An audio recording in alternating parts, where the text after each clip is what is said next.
बहुत लोगों को मालूम नहीं, चूंकि ये कहते हैं ड्राफ्टिंग कमेटी चेयरमैन थे, वो क्या ये क्या, ऐसा बोलने वाले बहुत हैं। क्योंकि कोई व्यक्ति को हम नहीं चाहते, ये खासकर ये हमेशा ये दलितों की हालत होती है। तो जब उन्होंने इतना कष्ट करके रात दिन बैठ के जो संविधान उन्होंने बनाया, इसीलिए उसमें एक टीटी कृष्णमाचारी का एक कहावत अपना स्टेटमेंट है, मैं आपके सामने पढ़ के।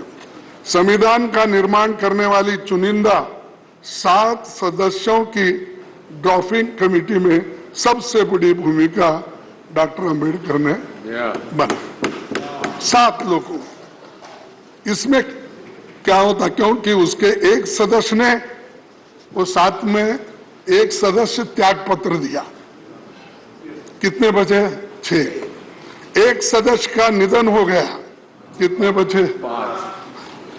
जबकि एक अमेरिका चले गया, बचे 4। एक सदस्य रियासत के कार्यों में व्यस्त रहे और 2 सदस्य दिल्ली से दूर थे। उनकी सेहत खराब होने के कारण कम मौजूदगी होती थी, तो सारा दारोमदार बाबा साहब अम्बेडकर की। ये इतिहास है, हम इसको कभी नहीं कहते हैं, ये बार बार यही बोलते हैं।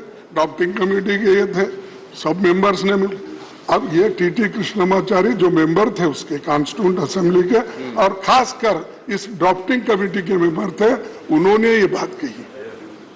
तो एक व्यक्ति देश बदलने के लिए, संविधान को मजबूत करने के लिए, लोकतंत्र को मजबूत करने के लिए और कॉन्स्टिट्यूशन को जीवित रखने के लिए सबसे कंसल्ट करके कंसेंसस जो बनाते हैं, वो किसके जमाने में हुआ? वो कांग्रेस ने किया। उसकी रक्षा के लिए हम लड़ रहे हैं, उसी के लिए हम तैयार हो गए। सब कुछ हम ये नहीं समझते, हम जो कहेंगे वो हमको मिलेगा। हमारा एक सभी का एक इरादा है कि जो चीज इतने कष्ट से, इतने मेहनत से कमाई है, उसको हम गुमाना नहीं चाहते। तो इसलिए सर, आपको और एक यही बात करूंगा कि इसके बाद 1950 में भारत ने जब लोकतंत्र अपनाया, तो बहुत से विदेशी विद्वानों को लगता था कि यहाँ लोकतंत्र विफल हो जाएगा, क्योंकि ये करोड़ों अंगूठे छाप लोग हैं। तब ब्रिटिश प्रधानमंत्री, आपको तो मालूम है, फिर मैं बोलने की आवश्यकता नहीं है, फिर भी चर्चिल ने यहां तक कहा था, अंग्रेज चले गए तो उनके द्वारा स्थापित न्यायपालिका, स्वास्थ्य सेवाएं, रेलवे और लोक निर्माण का पूरा तंत्र खत्म हो जाएगा, ये चर्चिल ने कहा। यानी इतना अंडरमाइन किया हमको कि ये लोग अनपढ़ है, अंगूठे छाप है, ये लोग क्या करेंगे, डेमोक्रेसी को कैसा टिकाएंगे।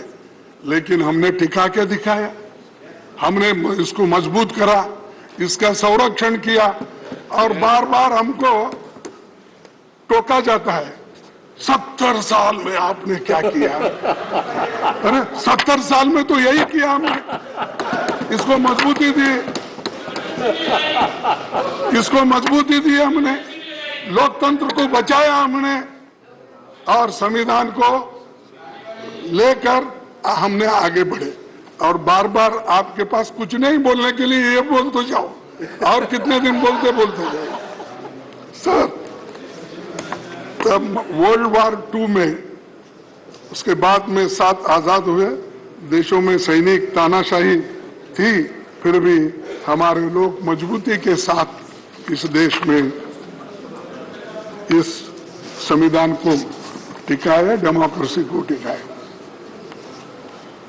लेकिन हमारे यहाँ सत्ता का हस्तांतरण गोली या बंदूक से नहीं हुआ। महात्मा गांधी जी हमें जो आजादी दिलाए वो सिर्फ नॉन वायलेंस, नॉन कोऑपरेशन से। और इसीलिए हमारी जो संविधान में हमारी जो आदर्श हमारे सामने हैं, उनके वजह से आज सभी लोग इसका पालन करते हैं और इसको आगे ले जाते हैं। दूसरी बात मैं कहूँगा कि इस भवन में 75 सालों के दौरान देश की किस्मत बदली है और देश की सूरत बदलने वाली तमाम कानूनें यहाँ बनी हैं। जमींदारी अबोलिशन, छुआछूत मिटाने का, ओबीसी का आरक्षण के लिए कानून यहाँ बने, यहाँ तक कि ईडब्ल्यूएस के भी बने। सभापति जी ने, मैं पहले प्रधानमंत्री नेहरू जी का खास तौर पर जिक्र करना चाहता हूं। उनका मानना था कि संसद तभी तक प्रासंगिक है जब एक समय की बदलती जरूरतों के मुताबिक निरंतर विकसित गतिशील संस्था बनी रहती है। तेजी से बदलाव के दौर में संसद की तेजी से काम करना होगा, ये नेहरू जी का कहना है। तो हम तो कोऑपरेट कर रहे तेजी से काम करने के लिए, लेकिन कभी कभी झगड़े की बात ही ज्यादा होती है। सर, नेहरू जी के पहले कैबिनेट में कैसा, यानी मैं ये बता रहा हूं कि कैसे डेमोक्रेटिक वे से पहले चलती थी। नेहरू जी के कैबिनेट में वो सबको अपने साथ लेके चलते थे। उन्होंने जो पहली कैबिनेट बनाई उसमें सबसे योग्य लोगों को शामिल किया। जो कांग्रेस में नहीं थे वैसे 5 लोगों को शामिल किया। साहब, उन्होंने तो 5 अपोजिशन के लोगों को शामिल किया, उनसे सहमति नहीं होती थी उनको किया। आप तो हमारी छाया भी नहीं देखना चाहते। उन्होंने पहली कैबिनेट बनाई थी बाबा साहब और श्याम प्रसाद मुखर्जी साहब समेत 5 दूसरे धारा के विचारधारा के लोग थे। अब हो सकता सर ये कब तक चली सर? ये परंपरा कब तक चली? नहीं, देखिए, जब तक नहीं, उसके बाद में तो हर पार्टी हर विचारधारा के लोग अपना अपना फ्लैग लेके निकले। जब झंडे अलग हो गए, लेकिन इसको बुनियाद डालने के लिए, सहन करने के लिए, सबको लेके जाने के लिए ये काम उन्होंने किया। अब तक तो चल रहा है, लेकिन एक कि आप अपोजिशन को सहन नहीं करते, उन्होंने सहन करके अपने कैबिनेट में लिया। हाँ, बाबा साहब अम्बेडकर को देखो। नहीं, अरे सुनो जी, तुमको क्या इतिहास मालूम है? मैं बताता हूँ। जब कोई भी पार्टी बनाते हैं तो अलग अलग पार्टी में होते हैं, तो वो बाद में बहस करता हूं मैं आपसे। आओ, मेरे पास भी सब सबूत है। सर, नेहरू जी के बारे में बहुत बातें बोलते हैं अपोजिशन के लोग, खासकर बीजेपी के लोग। ये छोड़ दीजिए। जो आदमी 14 साल जेल में रहकर सब कुछ सहन करके देश के बुनियाद डाल के, बड़े बड़े कारखाने बना के, पब्लिक सेक्टर बना के, नौकरियां दे के इतने बनाए, वो बुनियाद डालने के बाद देश बढ़ा और 5 ही साल में हम आगे बढ़े।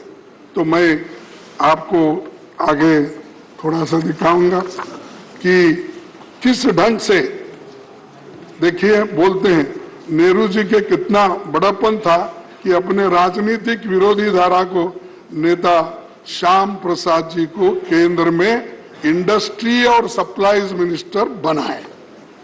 नेहरू जी संसद का बहुत सम्मान करते थे और अक्सर अपने सहयोगियों को और युवा सांसदों के लिए एक उदाहरण के रूप में उन्हें डिबेट्स के दौरान धैर्यपूर्वक बैठकर सुनते थे, धैर्यपूर्वक बैठकर सुनते थे।